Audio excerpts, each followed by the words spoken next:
ನಮಸ್ಕಾರ ಗೆಳೆಯರೇ, ನಮ್ಮ ಚಾನೆಲ್ಗೆ ಸ್ವಾಗತ. ಒಂದು ದಿನ ಪತಿ ಪತ್ನಿಯರ ನಡುವೆ ಯಾವುದೋ ವಿಷಯಕ್ಕೆ ಭಾರಿ ಜಗಳವಾಯಿತು. ಇಬ್ಬರೂ ಕೋಪದಿಂದ ಒಬ್ಬರನ್ನೊಬ್ಬರು ಹೀಯಾಳಿಸಲು ಪ್ರಾರಂಭಿಸಿದರು. ಆದರೆ ಪತ್ನಿಗೆ ತನ್ನ ಕೋಪವನ್ನು ನಿಯಂತ್ರಿಸಲು ಸಾಧ್ಯವಾಗಲಿಲ್ಲ. ಅವಳು ಸಿಟ್ಟಿನಲ್ಲಿ, ನೀವು ಒಬ್ಬ ಗಂಡಸು ಅಂತ ಹೇಳೋಕೆ ನನಗೆ ನಾಚಿಕೆ. ನೀವು ನಿಜವಾದ ಗಂಡಸಾಗಿದ್ದರೆ ನನಗೆ ಡಿವೋರ್ಸ್ ಕೊಟ್ಟುಬಿಡಿ. ನನಗೆ ನಿಮ್ಮೊಂದಿಗೆ ಒಂದು ಸೆಕೆಂಡ್ ಸಹ ಬದುಕಲು ಸಾಧ್ಯವಿಲ್ಲ ಎಂದು ಹೇಳಿದಳು.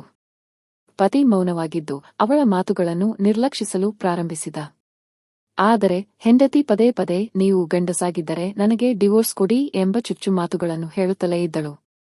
ಕೊನೆಗೆ ಆತನು ಕೋಪದಿಂದ, ಆ ಪೇಪರ್ಸ್ ತೆಗೆದುಕೊಂಡು ಇಲ್ಲಿಂದ ಹೊರಟು ಹೋಗು.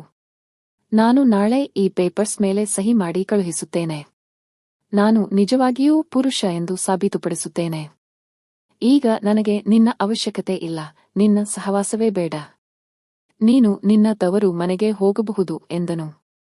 ಈ ವಿಷಯ ಸಂಬಂಧಿಕರಿಗೆಲ್ಲ ತಿಳಿದಾಗ ಅವರಿಗೆ ನಂಬುವುದಕ್ಕೆ ಆಗಲಿಲ್ಲ, ಏಕೆಂದರೆ ಅವರಿಬ್ಬರ ನಡುವಿನ ಪ್ರೀತಿ ತುಂಬಾ ಚೆನ್ನಾಗಿತ್ತು. ಅವರ ಬಗ್ಗೆ ಅನುಮಾನ ಪಡುವುದಕ್ಕೆ ಯಾವುದೇ ಚಾನ್ಸ್ ಇರಲಿಲ್ಲ. ದಿನಗಳು ಕಳೆದಂತೆ ಅವಳಿಗೆ ತವರು ಮನೆಯಲ್ಲಿ ಇರಲು ಕಷ್ಟವಾಗುತ್ತಿತ್ತು. ಜೊತೆಗೆ ಮನೆಯವರು ಹಾಗೂ ಅಕ್ಕಪಕ್ಕದವರು ಅವಳನ್ನು ಹೀಯಾಳಿಸಿ ಮಾತನಾಡಲು ಪ್ರಾರಂಭಿಸಿದರು. ಇದೆಲ್ಲವನ್ನು ನೋಡಿ ಅವಳಿಂದ ಸಹಿಸಿಕೊಳ್ಳಲು ಸಾಧ್ಯವಾಗಲಿಲ್ಲ. ಕೋಪಕ್ಕೆ ಗುರಿಯಾಗಿ ಸಿಟ್ಟಿನ ಕೈಗೆ ಬುದ್ಧಿ ಕೊಟ್ಟು ತಪ್ಪು ನಿರ್ಧಾರ ಮಾಡಿದ್ದೀನಿ ಅಂತ ಅವಳಿಗೆ ಅನ್ನಿಸಿತು. ಒಂದು ದಿನ ಪತಿಗೆ ಕಾಲ್ ಮಾಡಿ, ರೀ ಪ್ಲೀಸ್ ನನ್ನ ಮಾತನ್ನು ಕೇಳಿ ಪ್ಲೀಸ್ ಎಂದು ಹೇಳುವಾಗ ಪತಿ ಫೋನ್ ಕಟ್ ಮಾಡಿದ. ಅವಳು ಪದೇ ಪದೇ ಕಾಲ್ ಟ್ರೈ ಮಾಡಿದಳು. ಈ ಸಲ ಪತಿ ಫೋನ್ ರಿಸೀವ್ ಮಾಡಿದಾಗ ಅವಳು ಅಳುತ್ತಾ, ರೀ ದಯವಿಟ್ಟು ನನ್ನನ್ನ ಕ್ಷಮಿಸಿ. ಆ ದಿನ ನಾನು ಕೋಪದಲ್ಲಿ ಏನೇನೋ ಅಂದುಬಿಟ್ಟೆ. ನಾನು ಹಾಗೆ ಮಾಡಬಾರದಾಗಿತ್ತು. ನನಗೆ ನನ್ನ ತಪ್ಪಿನ ಅರಿವಾಗಿದೆ ಎಂದಳು. ನೀವು ಎಲ್ಲವನ್ನೂ ಸಹಿಸಿಕೊಂಡು ತಾಳ್ಮೆ ಕಳೆದುಕೊಳ್ಳಲಿಲ್ಲ, ನೀವಿಲ್ಲದೆ ನಾನು ಬದುಕಿರಲಾರೆ ಎಂದು ಗೋಗರೆದಳು. ಅವಳ ಈ ಮಾತಿಗೆ ಗಂಡ ನಕ್ಕು, ನಾನಂತೂ ನೀನು ಬಯಸಿದ್ದನ್ನೇ ಮಾಡಿದ್ದು. ನನಗೆ ಮೊದಲೇ ಗೊತ್ತಿತ್ತು ನಿನಗೆ ಒಂದಲ್ಲ ಒಂದು ದಿನ ನಿನ್ನ ತಪ್ಪಿನ ಅರಿವಾಗುತ್ತೆ ಅಂತ. ಅದರಿಂದಲೇ ನಾನು ಆ ದಿನ ಡಿವೋರ್ಸ್ ಪೇಪರ್ ಸೈನ್ ಮಾಡಿರಲಿಲ್ಲ ಎಂದನು. ಗಂಡನ ಮಾತುಗಳನ್ನು ಕೇಳಿ ಅವಳಿಗೆ ಸಂತೋಷದ ಆಘಾತವಾಯಿತು. ಅಯ್ಯೋ ದೇವರೇ, ನನ್ನಿಂದ ಇಂತಹ ತಪ್ಪು ಆಗಬಾರದಾಗಿತ್ತು. ರೀ ದಯವಿಟ್ಟು ನನ್ನನ್ನ ಕ್ಷಮಿಸಿ, ಪ್ಲೀಸ್ ಕ್ಷಮಿಸಿ.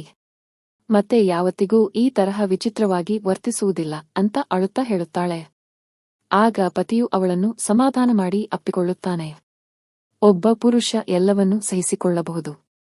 ಆದರೆ ಅವನ ಪುರುಷತ್ವದ ಮೇಲೆ ಪ್ರಶ್ನೆಗಳನ್ನು ಯಾವತ್ತಿಗೂ ಸಹಿಸಿಕೊಳ್ಳುವುದಿಲ್ಲ.